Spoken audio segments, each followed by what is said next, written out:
At the start of our journey, this launcher was a big taboo, and therefore it was very difficult to advertise. Manufacturing this product did not exist in India. Yeah.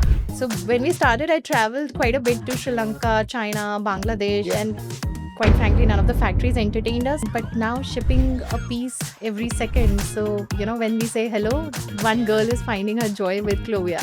Any problems additionally as a woman entrepreneur, or do you think that's a myth? What's your take on that? I think it helped to never think of myself as a woman entrepreneur. So you have to work really hard to reach and break the glass ceiling. But once you do, you will find that there are people who are willing to celebrate you much more than your male peers.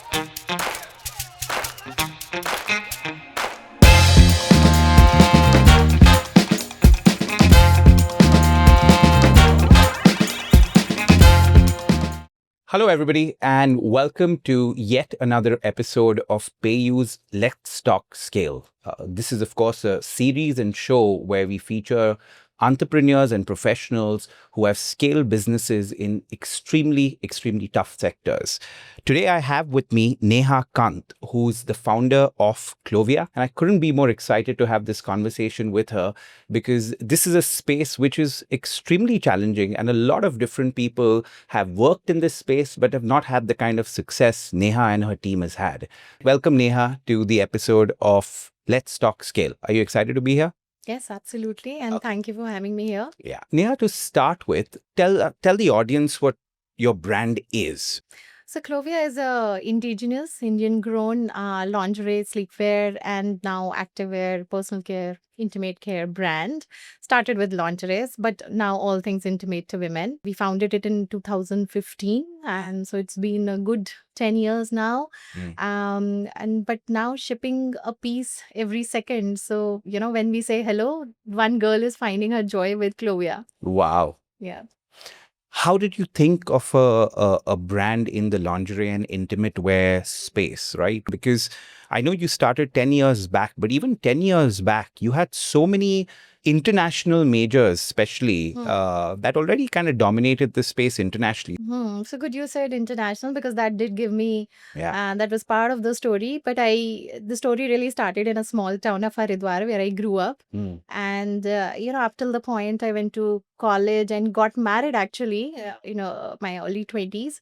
My mom did all my lingerie shopping. I don't know how she figured out the size, she and the shopkeeper, but she went to the store, one of the Yeah. stores in Haridwar, Yeah. and she bought all my underwear. And Yeah. so I grew up as a young Yeah. adult. I Yeah. grew up slightly awkward and Yeah. conscious in my skin, thinking I'm too tall or too broad or Yeah. maybe too much weight or something, Yeah. never comfortable. Yeah. And I was also an active sports person, so Yeah. the problem was compounded for me. And if you Correct. see, Yeah. my generation, a lot of women drop out of active sports Yeah. by the time they reach grade 7 or grade 8. Oh, And wow. so this is a big problem. Wow. Running after a school bus is a Yeah. problem. Yeah. So this was my personal journey, but I had not realized that underwear is really the problem Yeah. behind that confidence issue. Yeah.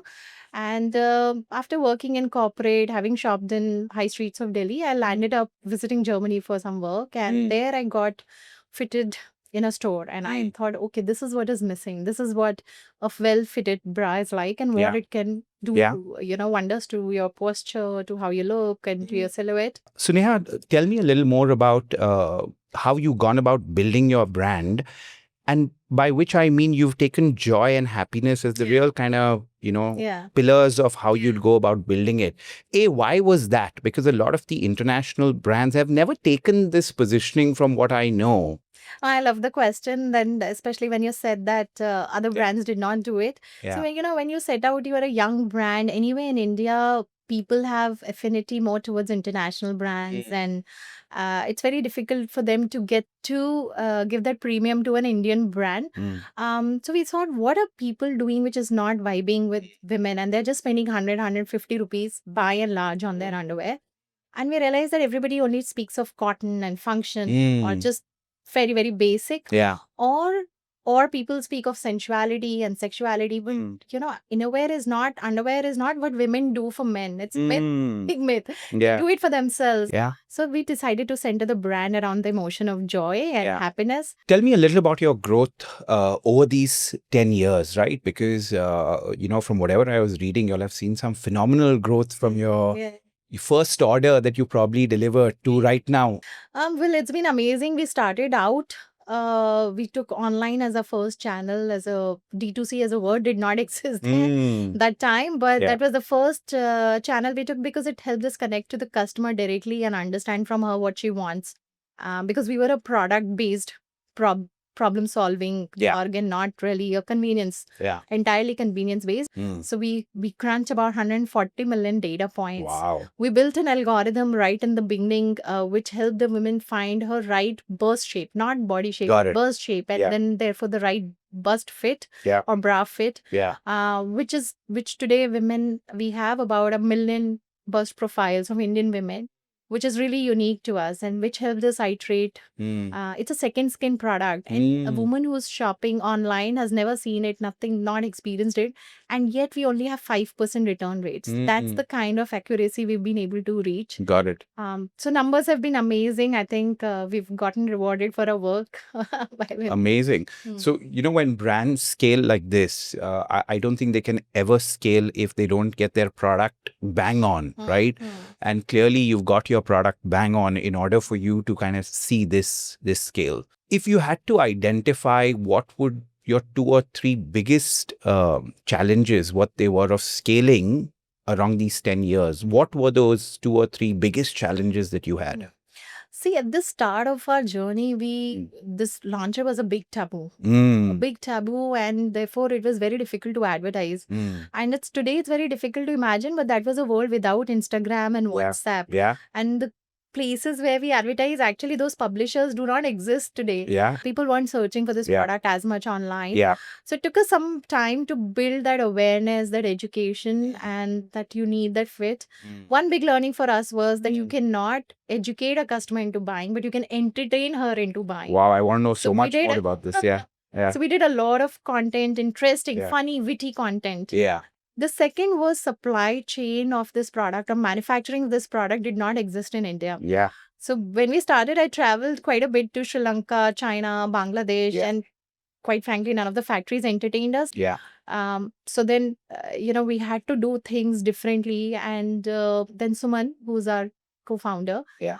he had this very nice idea. So a part of a seed fund, Mm. we shared with, I would say, fellow or buddy entrepreneurs. We pre-booked their year's order book, Mm. told them what to make for us in small batches. Mm. We picked up the cost of inefficiencies in it, but they brought in labor, they brought in the whole management, and they made it as per us. Mm. And that got all of us started, them and us both. So from making, one factory making 5,000-6,000 pieces a month, today they're making 500,000 pieces. Wow. From one, 4,000 square feet rented floor to today, that guy owns about 20,000 square feet large multi-floor Wow. factory himself. Mm. So it's been quite a journey. I think Yeah.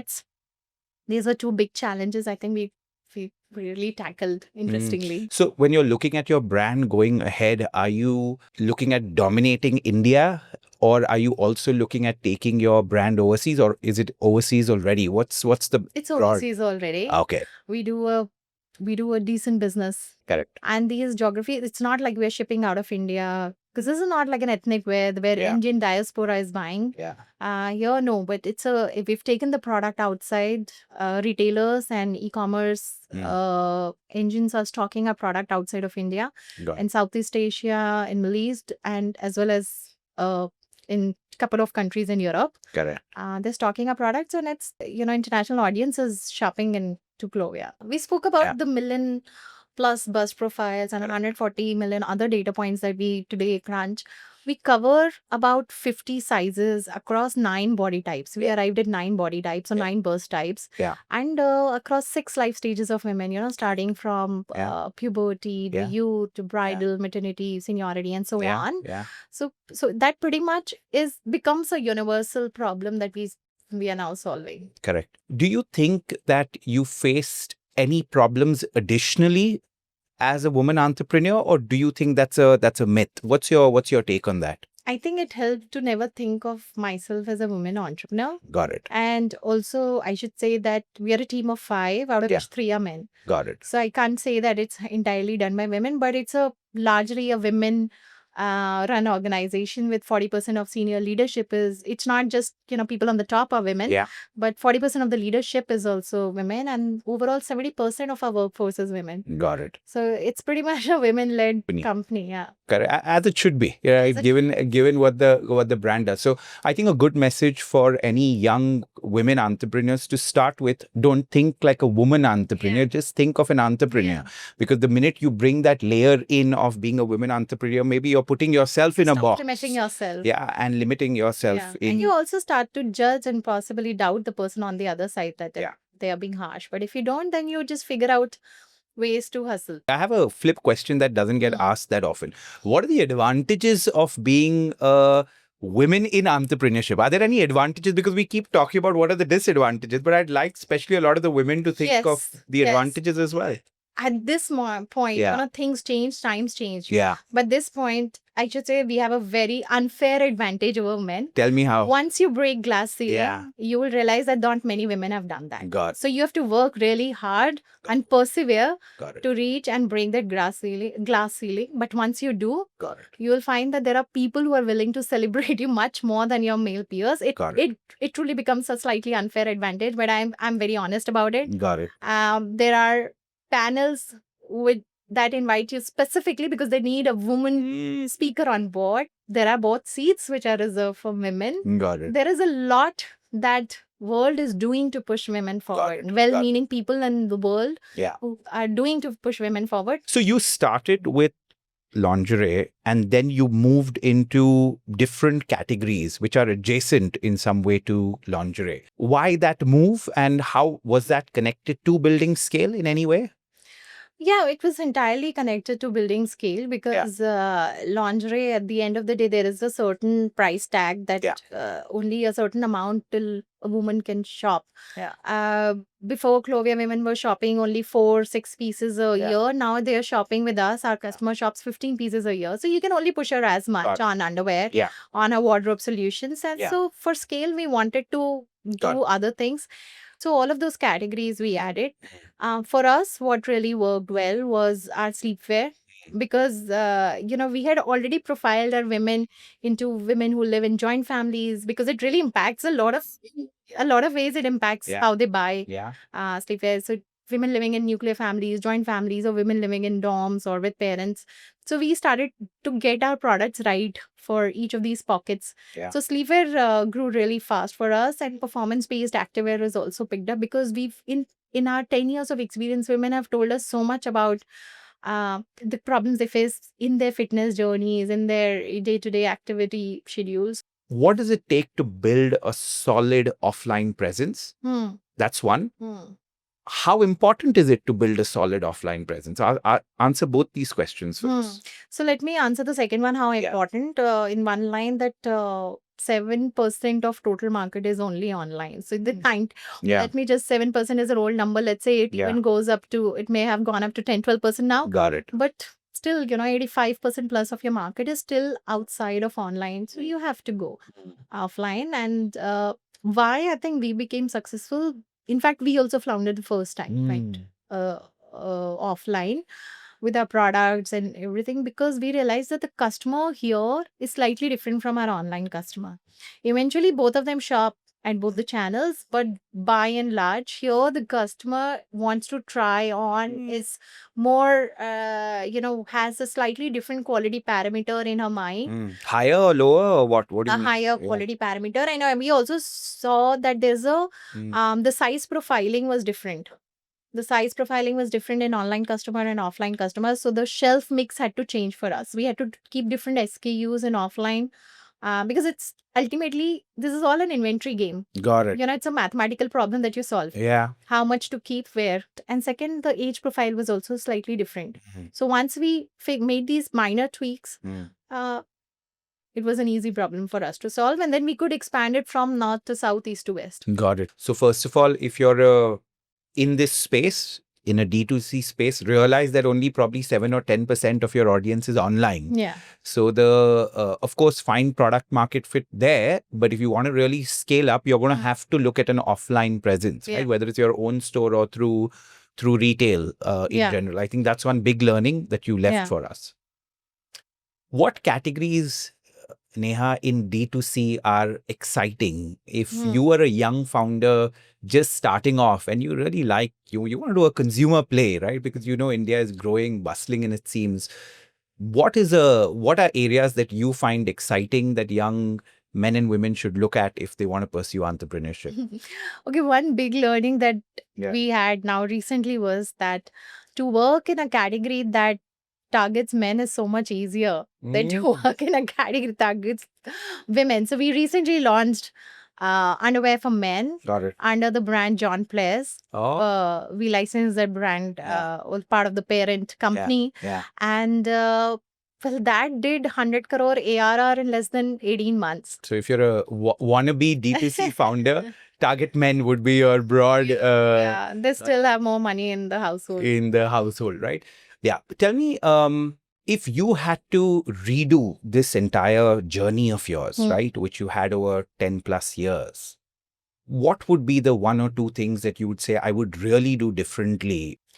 I think what we did not do right at many points of our journey is that we focused a lot on our product, on our, on expansion, on scale, but we forgot that service is also one big part of Wow. product selling. Yeah. Tell me more. You are selling product like somebody buys chocolate, book, etc., etc. Yeah. We don't see the service behind it. The service is that it is available next door, that it is available in pristine condition, that it is getting shipped to you almost immediately. A lot of brands, I mean, Zepto, Blinkit are prime examples of how they solve the service problem of Got it. instant, quick, etc., and change the consumer behavior. Mm. We always thought that an Indian customer is willing to stand in a queue rather than pay $50 to jump that queue, but that's not true. There are, we have started to pay for convenience. Got it. And service makes a big difference. Good service makes a big difference in her mind or his mind. Yeah. To come back to you. And that was one mistake we made several times in our journey, where our expansion, where our logistics could not keep pace with our scale. And we thought, okay, efficiency later, efficacy first. Got it. Very interesting. So that was, if we were to redo it, we would be mindful for it. We could have solved it, but Yeah. we were probably just chasing numbers in a Yeah. different. Yeah. Such solid advice, because I think that's something anybody who's a young founder needs to keep in mind, right? Because we often hear so much about be product obsessed, Yes. get the product right, know your customer better, do all the tech data that you've done, but keeping that last mile service, I think, Yeah. whether it's your online or your offline presence, I think that's very important. Tell us a little about payments, right? How important is it for any brand in the D2C space to have a seamless experience for their customer? And how does that impact your growth and scale, if any? It is part of the service experience I spoke. It's Got it. if you want your store to give good service, then the checkout should be fast. The checkout should be where she spends the least amount of time. It Yeah. should be, and payments is part of it, and your card management is part of it. Got it. So seamless payments, higher success rate, Mm. getting all of your, especially with PayU being an aggregator, getting all the options under one payment gateway is what makes the experience seamless. Correct. Big factor was UPI integrations, and today 75% of our payments are from UPI. Wow. So that having that seamless experience, Yeah. I think for any brand is extremely important, because very often, again, like you said, that last mile is sometimes forgotten, right? We think of everything else, but that last mile, and if that's not done, if a customer drops off at that stage for some reason, all the effort that you've taken before that, in a way, goes away. Yeah, very simple things about success rate of your gateway really matters, because it's annoyance for the customer, and these are small things that compound in our mind and take, add those, as Gen Z says, negative aura points to your brand. Yeah. Any final message that you have, anything that you think we've not covered so far that you think is a very important message? Because this show essentially is catered to the next generation, so to speak, right? Of entrepreneurs that want to scale companies, the professionals working within those companies that are, looking at scale. Any final message that you have that you think we haven't covered? I think one thing which I always say is that at the end of the day, you can scale revenues and you can scale profits, but what you must be really vigilant about is your cash flows. And if you've got good cash flow and good cash flow management, you can go through the cycle of losses also, and also, as they say, funding winters as well. You have to time your cash flows right, and I think then you can command your terms in market, on in the boardroom as well with investors. And what is the secret to doing that well in terms of cash flow management? Because all experienced entrepreneurs like you will always talk about cash flows being a very important part for the younger generation or anybody that's watching. But what's the secret there? So now I've observed some of the young companies in which we've invested. I think it's a good practice to have your MIS right from, and I'm saying maybe very basic for your audience, but to have MIS right from as soon as you can, get an accountant on board and have them send you that MIS so that you have visibility of your data and your investors also have visibility of your data. They'll also push you in that direction. Take the right bets. A lot of sales channels will present themselves to you, but make sure that you take the right bet, the one who pays you well in time, who's more sound of a paymaster. It's very simple, basic business. But it makes a lot of sense because at least in my experience, so many people don't keep these things in mind because for them, often business is just selling of a product or service, right? But very often all the other things that come with it sometimes go amiss, right? When you're starting off. So your advice is cash flow, extremely important, right? And in that, do the most basic thing to start with, right? Just get your MIS. So at least you're aware of what's happening. And if you have investors, you have a board, at least they're aware of what's happening. And then you get nudged in the right direction if that awareness is there. Yeah, it's been such a pleasure speaking with you. You've been very candid, you've been very direct, and you shared just so many different things that our audience can definitely take back in their journey of scaling companies. Because starting something is easy, but scaling it to this degree is an extremely tough thing. So congratulations, and I hope to see you soon. Thank you.